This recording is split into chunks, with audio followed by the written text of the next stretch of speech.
Hey guys, Alex here from Little Productions, and today I'm going to show you how to turn this to this. Now we're going to do this using Photoshop. So what you're going to want to do is you're going to select your image. It does not have to have a green screen in the background. You're going to take the background, we're going to duplicate the layer, we're going to rename this red or whatever you need to rename it. I'm renaming it red because I'm going to edit the red on this character. But the first thing we're going to do is I am going to select the background. You don't have to do this. This is just a step that I prefer to use because when I'm going to go through and recolor it, it helps me not accidentally spill onto the background. So now that I have this selected, I'm going to select the inverse so that I'm actually selecting my character. I'm going to come over here and I'm going to choose the paintbrush tool. I'm going to come up here to the mode and I'm going to choose color. Then I'm going to zoom in to the area that I would like to edit. I'm going to hold down Alt and I'm going to click, and that's the color that I'm going to use. You don't have to do it that way. I just prefer taking a color that's actually in my image. You guys can always go up here and you can cycle through this and find a color that you like, but I just like doing it that way.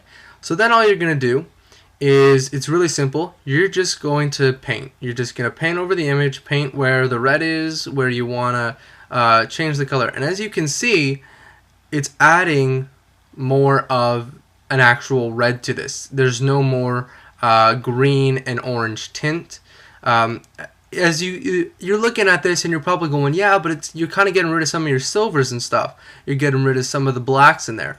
Don't worry about that. We're gonna get over to that in just a minute. So what you're gonna do is you're just gonna want to go through here and paint everything like I'm doing. Everything that you want to paint, you're just gonna go through and paint it. Now, because this can take a while, it can take a few minutes to do, and I know you guys are all busy people. You don't want to see me sit here for the next 5 minutes or whatever painting all the red. We're going to skip ahead and we're gonna go right to now. So, now that you have all of the red selected, it's really simple. You're going to go in and you're going to do the same thing with the black. So, you don't have to actually select black from the image. When you want to do something like you want a solid color, like a solid white, solid black, solid red, like you don't just want something like that, just go in here and select it. This will give you true blacks throughout your image. So, again, you're just going to kind of paint over wherever you want the black. Now, the one thing I do want to mention about using the black is that when the area that you're painting is dark, it will show up as black, or as you can see, if I zoom in over here, the lighter the area is, the more grayish it turns. So you can kind of see it there. Let me find another spot where you're really going to be able to see how it turns more of a grayish silver. So let's do right over here on this guy's gun. So if we go from over here towards black and we slowly move, as you can see, there are the really nice dark blacks that we have in there now. And we also get kind of a metallic sort of, we get a bit of a metallic, a little bit of a grayish sort of tint to the gun, which when it's fully colored will look pretty awesome. So again, I'll see you in a few minutes when I'm done that. Okay, so now as you can see, we have all the blacks selected, and you're basically going to want to do this for all of the major colors that you have in your photograph. So basically, the ones that there are a lot of. So there were a lot of reds in this, just like there was a lot of black in it. Now, the other thing that you're going to want to do is you're going to want to do, see right here on the visor, we're going to zoom right in. You're going to want to recolor this visor so that we get a nice solid color here. So just go on here, find a color. I think that's good. And it's going to make everything work with the rest of the photo like, whoops, like everything else has. That's not what I meant to do. Let's close this, cancel, Alt. There we go. We're just going to come through and we're going to recolor the visor. Let's select from right here. That's good. There we go. Let's go right through here. Gonna color out the whole visor. Alright, so now that you've done that, as you can see, our photo, it's nice, it's recolored. It doesn't look like there's a tint on it anymore. It looks like there was a lot of white light around it. And so what you're going to want to do now is this is where a lot of the work and effort's going to come in. You're probably going to spend about 15 to 20 minutes, I would say, doing this on something like this. This has a lot of detail in it. You might be asking yourself, well, what's he talking about right now? Don't worry, I'll get into it. But first I want to point things out. Well, as you can see in this figure, there's a lot of detail. There's a lot of hard lines, things that have been raised on the figure and so on. And we really want to make that stick out. So what we're going to do is I am going to choose black. You don't have to choose black. If you were doing an image like this, you could choose another color. You could choose a color like green, let's say, and you could do what I'm about to do, which is I'm going to actually, as you can see, if I show you as I'm talking about it, I'm going to actually, here we go, that's a better one, highlight all of the black. And what that's going to do is it's basically going to outline everything, make everything look, you know, it's going to make everything look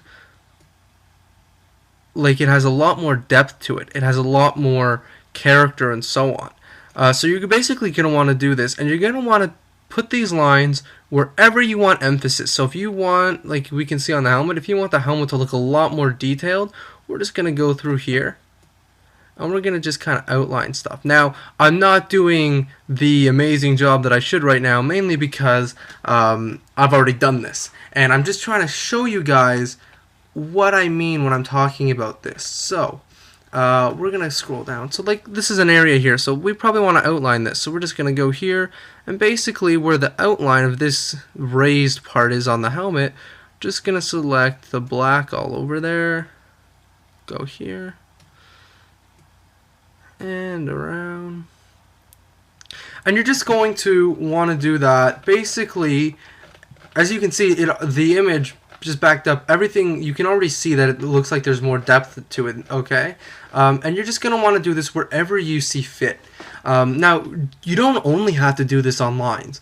If you really wanted to, you could come into like an area like this where there's nothing, and you could do something over here. I'm not very good at just doing freehand stuff. I like to have a bit of an outline that I would either create first or whatever. But you can come here and you could do something like this. You know, you could add a symbol here if you wanted to that still matched the textures that are in the photograph just by using the color tool. So let's say that was like the thing that he needed on there. There you go. You know, it's a little thing like that.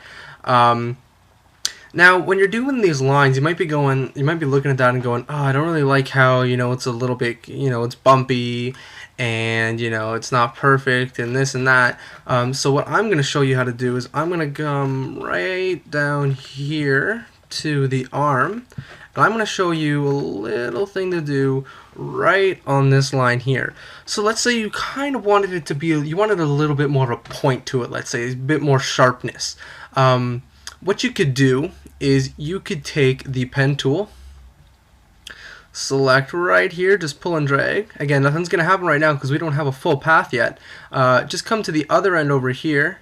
You're going to click and drag, and you're basically, then you're going to come over here and you're going to select the direct selection tool. So you press A to get that. Come back over here, click on this.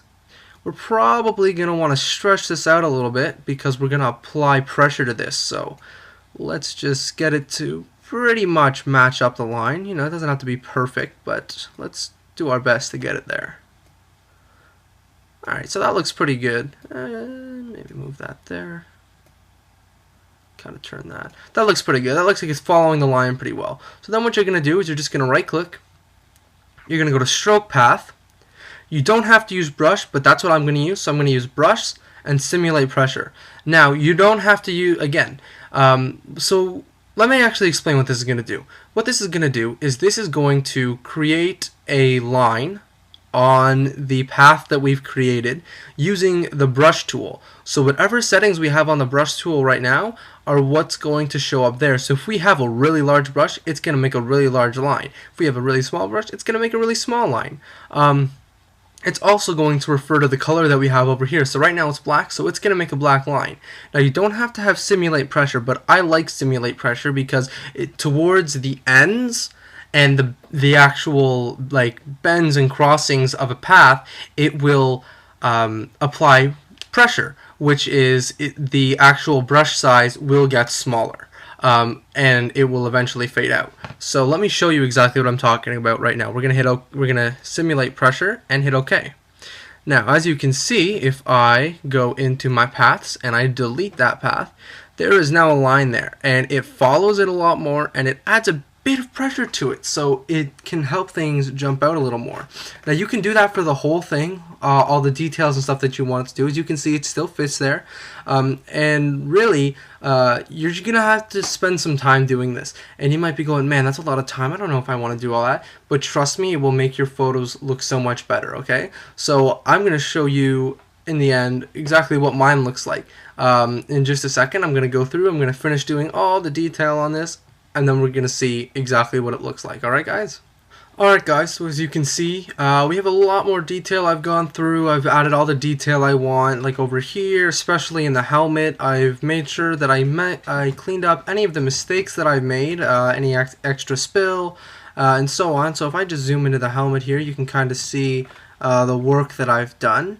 Zoom in, to the chest a little bit. You can see some of the work that's been done, and I hope that really showed you guys how to enhance your photos using color correction, and how to add a bit more depth to it by highlighting certain lines or emphasizing certain things. If you guys have any questions, leave it in the comments. I'll do my best to get back to you. If you guys want to see anything else done, let me know. I'll try and see what I can do to get that up there. And really just anything, leave a comment, whatever. Hopefully this helped you with whatever it is that you needed to know how to do this for. So I'm Alex, this is Literal Productions. Hope to see you next video.